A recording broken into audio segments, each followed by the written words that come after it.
The world knew Kirk Douglas as Spartacus, the man who defied empires on screen. But on January 28, 1996, in room 447 at Cedars-Sinai Medical Center, Dr. Richard Newell witnessed something that would haunt him for the rest of his career.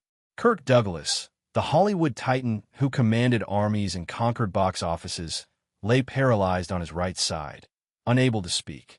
His eyes were screaming.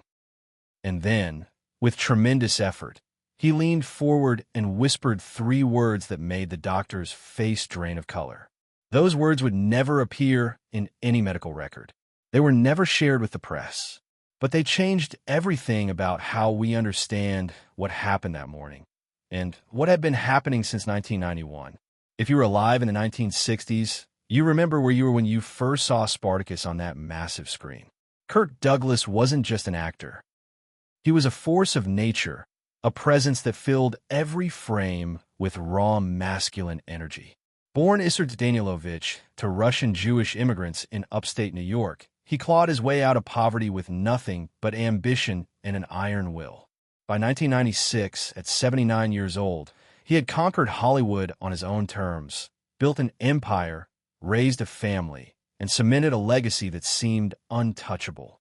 That's what made that January morning so devastating. And Biden's, his wife of 42 years, found him in their Beverly Hills home around 7:30 a.m. He had been having breakfast, scrambled eggs and coffee, the same breakfast he'd eaten for decades. One moment he was reading the morning paper. The next moment the right side of his face went slack and a newspaper fell from his hand, and knew immediately what was happening. She had lived through his near-death experience in 1991, when a helicopter crash killed 2 young men while Kirk walked away with barely a scratch. She had watched him struggle with survivor's guilt, watched him change in ways she couldn't quite articulate. But this was different. This was the strong, controlling, unstoppable Kirk Douglas suddenly rendered helpless. The paramedics arrived within minutes. Kirk was conscious, but the right side of his body wouldn't respond. More terrifying, he couldn't speak. For a man who had commanded film sets with his voice, who had argued with studio heads, and who had delivered some of cinema's most powerful monologues, the silence was its own kind of death.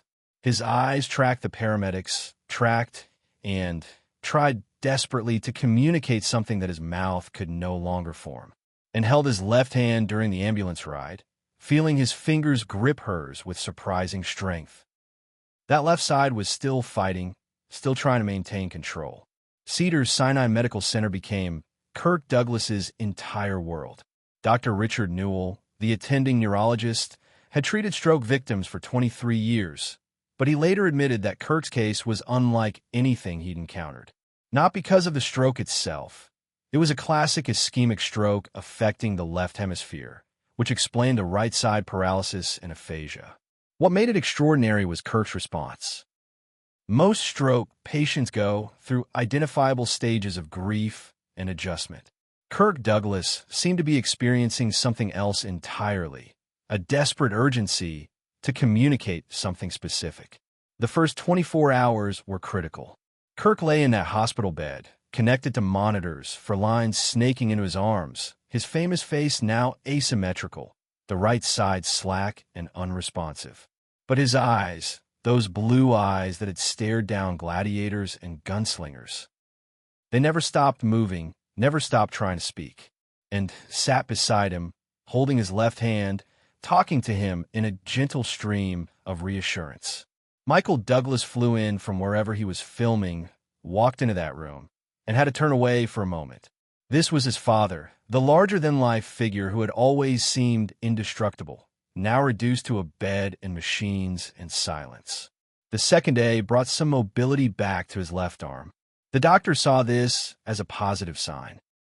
The brain was finding new pathways, compensating for the damage. But what Kirk did with that mobility disturbed the nursing staff.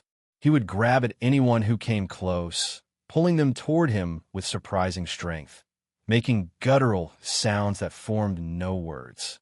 He would gesture frantically at his mouth, then at a notepad, then back at his mouth. When they gave him paper and a pen, his left hand, the hand he'd never written with, produced nothing but illegible scrawls.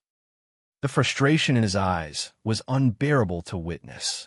Dr. Newell spent more time in room 447 than any other patient room that week. There was something about Kirk's urgency that suggested this wasn't just about the stroke. On the third day, during a routine examination, Kirk grabbed the doctor's wrist with his left hand. The grip was vice-like, almost painful. Kirk pulled the doctor close, their faces inches apart. And then, with tremendous effort, fighting against a brain that wouldn't cooperate, Kirk Douglas whispered 3 words. They were slurred, barely comprehensible, but unmistakable. Dr. Newell's face went white. He straightened up, checked the monitors unnecessarily, and then asked a question that was not in any medical protocol. Did they find it? Kirk's eyes widened. He nodded, just barely, then fell back against the pillows, exhausted. Dr. Newell stood there for a long moment, then quietly left the room. He never spoke publicly about what Kirk had said. When pressed by colleagues about his reaction, he would only say that Mr. Douglas had expressed concerns common to stroke patients. But the nurses noticed that Dr. Newell requested Kirk be moved to a different room, one with a door that could be locked from the inside. What happened next became the stuff of Hollywood legend, but the real story was more remarkable than any script. Kirk Douglas, at 79 years old, after a devastating stroke, decided he wasn't done. He couldn't speak, couldn't control the right side of his body, couldn't do any of the things that had defined his identity. So he started over. Speech therapy became his new battlefield. The man who had wielded swords and guns on screen now struggled to form a single syllable. He would try, his face contorting with effort. Days of this. Weeks. The therapists were amazed by his determination, but also concerned. Most stroke patients this age would accept some level of permanent disability. Kirk Douglas approached recovery like he approached every role, with absolute refusal to accept limitations, and became his constant companion, his translator, his support. She had stood by him through decades of Hollywood ups and downs, through rumors and scandals and the ordinary struggles of a long marriage. But this was different.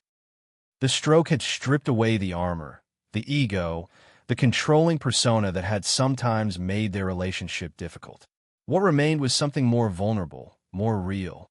Kirk couldn't hide behind words anymore.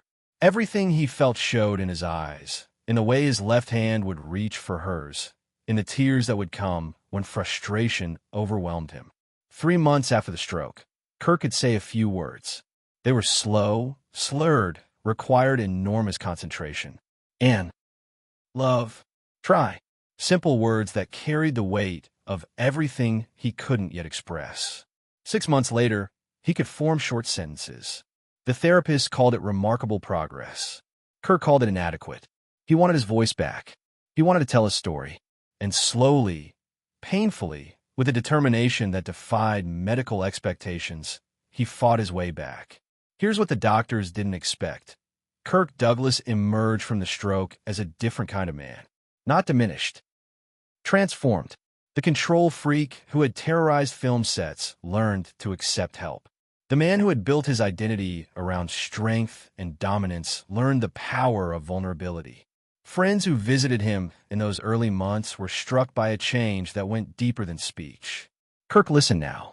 Really listened. The urgency to always be the strongest voice in the room had been burned away by the stroke, leaving something more thoughtful, more present. Michael Douglas later said that his father's stroke was the best thing that could have happened to him, a statement that sounds shocking until you understand what he meant. The stroke forced Kirk to confront everything he'd been running from, everything he'd tried to control through sheer force of will. It gave him a second chance to define his legacy, not as the commanding presence who dominated every room, but as a human being who faced devastating loss and chose to fight back. By 1998, Kirk was giving speeches again. Slow, deliberate, requiring concentration, but powerful in their honesty. He spoke about the stroke openly, about the terror of losing language, about the humiliation of needing help with basic tasks, about the unexpected gift of being forced to slow down. He wrote books about the experience, his left hand painstakingly typing out words that his right hand could no longer form. He became an advocate for stroke survivors, using his Hollywood platform to raise awareness and funds for research. Kirk Douglas lived another 24 years after that January morning in 1996. Not just survived, lived. He continued acting when he could, taking small roles that accommodated his speech limitations. He spent more time with family, rebuilding relationships that had been strained by decades of ego and ambition. He and him became inseparable, their marriage deepening in ways that earlier years hadn't allowed. He engaged in philanthropy, giving away tens of millions of dollars to causes he believed in. He wrote books, gave interviews, showed up at Hollywood events when his health allowed. The stroke had taken his voice, but paradoxically, it had given him something to say. On February 5, 2020, Kirk Douglas died peacefully at home, surrounded by family. He was 103 years old. The obituaries focused on Spartacus, on Champion, on his contributions to cinema's golden age. But those who knew him best, who had witnessed his journey after the stroke, understood that his greatest performance happened off-screen. It was the performance of a man who faced complete loss of control and chose, day by day, word by painful word, to rebuild himself into something better than what he'd been before. The three words Kirk whispered to Dr. Newell in room 447 were never officially recorded. Dr. Newell died in 2019, taking whatever he knew to his grave. And Biden's Douglas never spoke publicly about them, if she ever knew at all. But everyone who was close to Kirk in those final 24 years understood that something changed in that hospital room. Some decision was made, some burden was either lifted or accepted. The man who emerged from Cedars-Sinai wasn't the same man who had been rushed there in an ambulance. Maybe that's the real story. Not what Kirk whispered, but what he learned to say afterward. Not the words that required a functioning brain and cooperative muscles, but the truths that could only be communicated through presence, through vulnerability, through the hard-won wisdom of a man who lost everything that defined him and discovered that he was more than any role he'd ever played.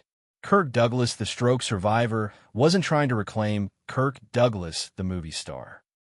He was becoming someone new entirely, someone who understood that strength isn't about never falling, but about getting back up, word by word, day by day, with grace and determination and an unexpected humility. The world remembers him as Spartacus, and it should. But those who loved him remember something else. The sound of his voice in those final years, imperfect and halting, saying, "I love you," with more meaning than any scripted line ever carried. That's the performance that mattered most. That's the legacy that endures.